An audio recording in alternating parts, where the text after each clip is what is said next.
সবাই কেমন রয়েছো? এই দেখো আমার বর কালকে হচ্ছে আমরা চন্দননগর যাব, মানে চুঁচুড়ো চন্দননগর যাব কিছু বাইকের অ্যাক্সেসরিজ কিনতে। সেই জন্য হেলমেটে ক্যামেরাটাকে লাগিয়ে নিয়ে টেস্ট করে দেখছে যে সাউন্ড ঠিকঠাক আসছে কি না। সকালে উঠে আমার স্নান টান কমপ্লিট। আমাদের 8টায় বেরোনোর কথা ছিল, অলরেডি 8:30 বেজে গেছে। আমি রেডি, আকাশ নিচে বাইক বের করছে। আমরা ও বাড়ির থেকে এ বাড়ি এসে সকালবেলা একটু খাওয়া দাওয়া করে বেরিয়ে পড়লাম। আমাদের বেরোনোর কথা ছিল 8টার সময়, আমরা বেরোচ্ছি কৃষ্ণনগর থেকে। আমরা যখন বেরিয়েছি তখন বাজে 10:30। ওয়েদার দেখে কেউ বলতে পারবে যে আগের দিন বৃষ্টি হয়েছে? ওয়েদার কি ভালো ছিল আজকে! এত রোদ্দুর, এত গরম, অস্বাভাবিক গরম, অস্বাভাবিক রোদ্দুর। আকাশের ক্যামেরা সেট করে নিচ্ছে। আমরা হাই রোডে উঠে গেছি। আমরা এখান থেকে প্রথমে যাব হচ্ছে ভাতজাংলা পেট্রোল পাম্পে, ফুল ট্যাঙ্ক তেল নেব।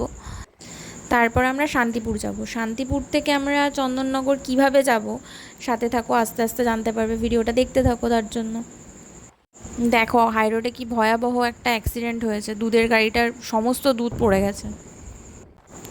দেখো রাস্তাটা কি সুন্দর লাগছে, এদিকে মেঘটাও ভীষণ সুন্দর, কিন্তু প্রচণ্ড গরম আর প্রচণ্ড রোদ, কিন্তু রাস্তার দুই পাশে সবুজ, মেঘটা এত সুন্দর, রাস্তাটা এত ভালো লাগছে, ভীষণ মনোরম পরিবেশ, স্নিগ্ধ, কিন্তু প্রচণ্ড গরম। আমরা শান্তিপুর ঘাটে পৌঁছে গেছি, আমাদের টিকিট কাটাও হয়ে গেছে। এখন আমরা ওয়েট করছি কখন ওই সবে আমরা মানে ঢুকতেই নৌকাটা ছেড়ে দিয়েছে, ওটা আসলে পরেই আমরা যেতে পারবো। গরমে ঘেমে নিয়ে আমাদের দুজনেরই অবস্থা খারাপ, মানে এখনও গিয়ে পৌঁছাতে পারলাম না, তাতেই আমাদের গরমে আর্ধেক হয়ে গেছে শরীর।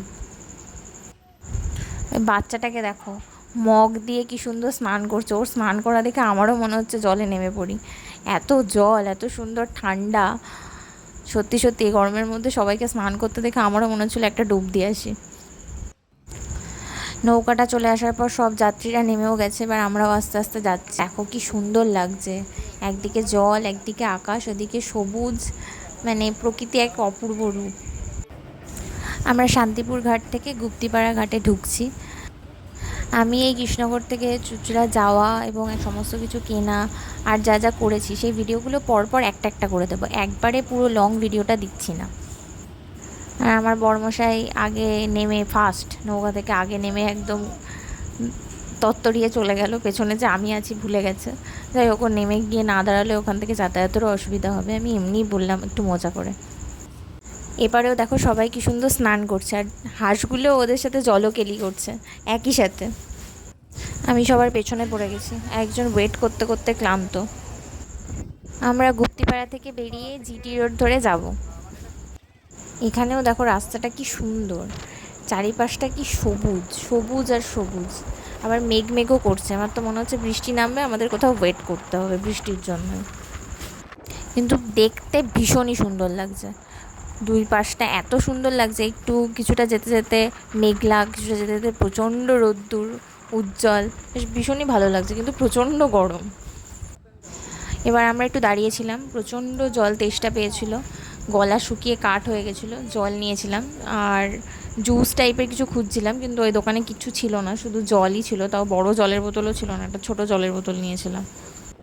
ওখানে একটু দাঁড়িয়ে জল টল খেয়ে আবার বেরিয়ে পড়লাম। যাওয়ার সময়তেই একজনের সাথে আকাশের দেখা করার ছিল, তার সাথে দেখা করে তারপরে আমরা যাব যেখানে যাচ্ছি সেই কাজের জন্য। তো সেই জন্য তার জন্য কিছুক্ষণ ওয়েট করতে হবে। আজকের ভিডিওটা এইটুকুই, খুব তাড়াতাড়ি নেক্সট ব্লগ আসছে। টাটা সবাইকে।